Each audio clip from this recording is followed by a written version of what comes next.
And of course, we've discussed peace and stress quite a bit, but I wanted to ask you how you define the word cope. Do you ever say I'm coping? How you doing? Yeah, I'm just coping. dealing with it. Yeah, I'm dealing with it. You're Yeah. dealing with it, okay? Anybody else want to? Barely dealing with it. That's the idea, really. It's struggling with some success. Mm-hmm. So after 14 or 15 lessons, so are you just dealing with some success or struggling with some success? Struggling was what the dictionary supplied as the definition. And, I'm afraid that's probably true with us a lot of the times. But the other part here was conquering. And what does conquer suggest? Winning. Winning, and there ain't no lack of success. You've got the success. You are there. And what do the scriptures tell us that we're supposed to be? Conquerors. More than conquerors. Overcomers. He who overcomes this and he who overcomes that, whoever conquers this. And so we're still struggling on that route, that way, the narrow way to heaven. And so just keep in mind that we're dealing with that problem, that issue of trying to balance so that we can be on the conquering side rather than just on a coping side. And if we understand stress and if we understand peace, then we have a chance of actually being one of these conquerors. We'll pick up with a review, which is really I don't know if those of you who really attempted to do this review, did you have problems with it? I did. Yes. Oh, you did? Okay. All right. Well, we're going to kind of clear this up then. Obviously, that first statement is quite true. We all experience stress. We agreed with that. Yes. And the truth is, we'll always have stress, even though we're still on the road for conquering. So what types of stress do we experience? And what's the first kind? The kind blank cause. We? I put I. Oh, I. You make it individual here. Yes, it is a we. We all cause stress at times, or I am responsible sometimes for the stress that comes into my life. Others. Why? What have I done? I might have said the wrong thing, or might not have said what I should have said. Or I might have not done something I should have done, or I may have had the wrong thought as well as the wrong action. So when I asked that question, why? It occurred to me too that with this lesson, and with maybe I said basically any lesson, we're dealing with questions. Mm-hmm. Because we want to know who you're talking about, what's going on. We want to know what. We want to know when. We want to know why. We want to know how. And particularly with a lot of things, we want to know why. Why is this happening? Mm-hmm. What did I do? What have I caused this? How could I have caused it? What could I have done? So that's the first thing we need to think about is I might have been responsible for this stress that's coming toward me. Then we have the kind blank cause. Can that be we? Well, let's take a different case for that. We'll say others. Okay. Us. It's not us this time. It's somebody else has done it. Okay? So it wasn't my fault. Kim, you did it. It was your fault. Probably right. Because we're looking for somebody to blame, right? Mm-hmm. I mean, this is the Adam and Eve kind of thing, Eve eats the apple, Adam comes along and he says, well, she gave it to me, so this isn't going to be my fault whatsoever, kind of thing. So we cause things ourselves, and then others cause it, and then the kind that The world? God himself. There are scriptures, there are some preachers that say God says he doesn't ever, but yes, he does. We missed one. There are times you read in the scripture where he really does cause something to happen. And that brings stress into your life, but there's a reason for it when he does. And I think some of that's in hurricanes and things like that, obviously. So he allows these things because he's the God of the seasons and he's the God of these storms, whether we like it or not. We're in a storm and we were trying to stay in the eye of the storm because we don't want to be, where this storm is really head in strong. So, but then the last kind is the kind that God allows. Remember, Job's illness was not because God caused it. God allowed it to be happened because who was attacking him? Satan. Satan went after him. He said because Job was righteous and Job was good, and Satan said, I can get that guy. I can get him to turn against whatever, and God allows Job to go after him, but he does give him some restrictions, some limitations even then. And he also went after Paul, and God allows this to happen sometimes. So those are the stresses that we are dealing with. We cause them, other people come into our lives, and they be the people you don't even know that have caused a problem for you. And we deal with that.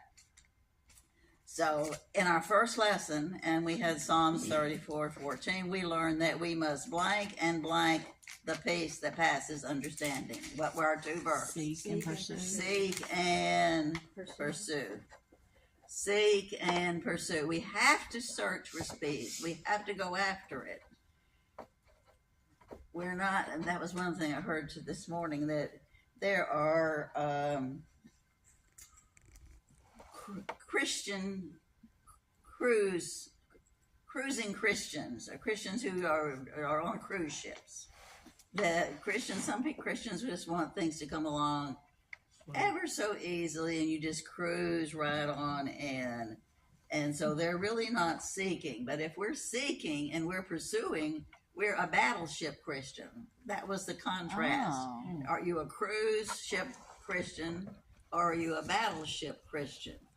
Are you someone who wants the easy way, not have to do anything, no seeking, pursuing for you? You just want God, if he's going to layer it on you, or whatever. Or are you going to be a battleship Christian and be that onward Christian soldier where you've got to get involved? Because and it's a constant thing. You never quit seeking or pursuing, ever. We're still always dealing with that. All these different things come up because they're going to come up. So we seek and pursue the peace that passes understanding. And there is only one source of peace, and that is Jesus Christ himself. Yes, it's Christ. Because peace is a Practice? What did you say? I said practice. I didn't I know. thought you said price, yes, but that's not what I want there. Okay. Christ is a person. Ah. Peace is a person. And we're going to get that. We can look at that verse now, I guess. Look at Ephesians 2:14.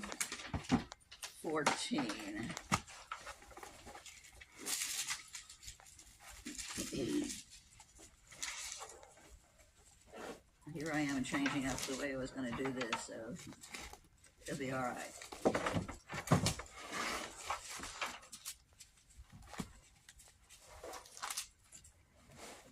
Okay, Ephesians 2, I said 14, says,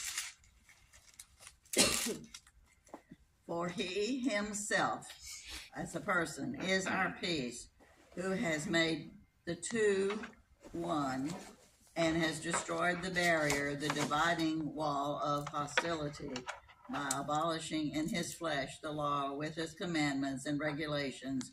His purpose was to create in himself one new man out of the two, thus making peace. And in this one body, which is the body of Christ, really, which is a body also in a sense, to reconcile both of them to God through the cross, by which he put to death their hostility. So he is a person. He himself is a person. And I read that particular verse this morning, but in a different translation in this devotional book that I had. And it talked about the two that was being together and brought into one were the Jews and the Gentiles were brought into one. And when I read it, it looked to me like I could have said the Democrats and the Republicans have come together as one.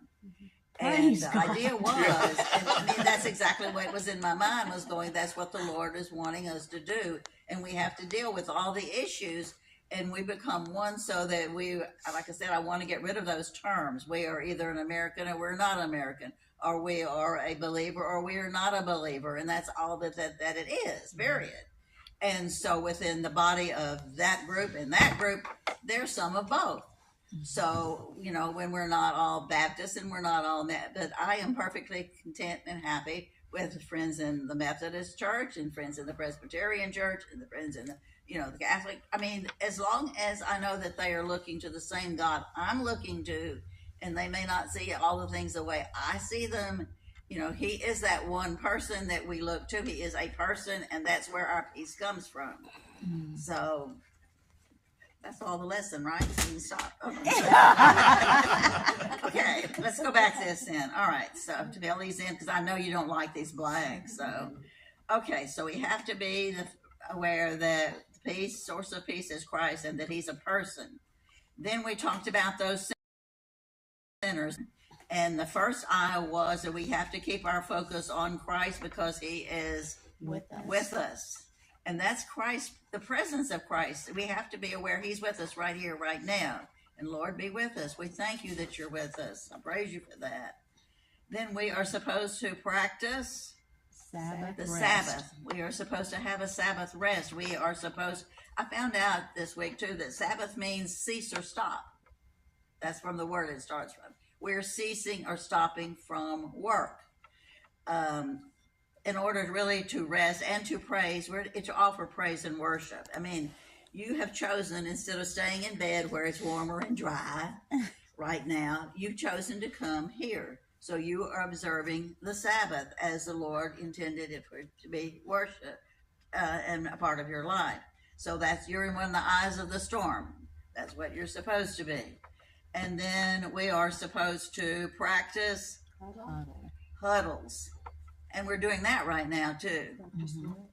We've got our eyes on the Lord right now. We are here on a Sabbath, and we are huddling together.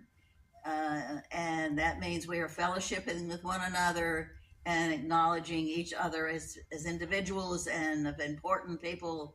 You are very important in my life, and that's the idea, that we see that about each other, because we do need other people.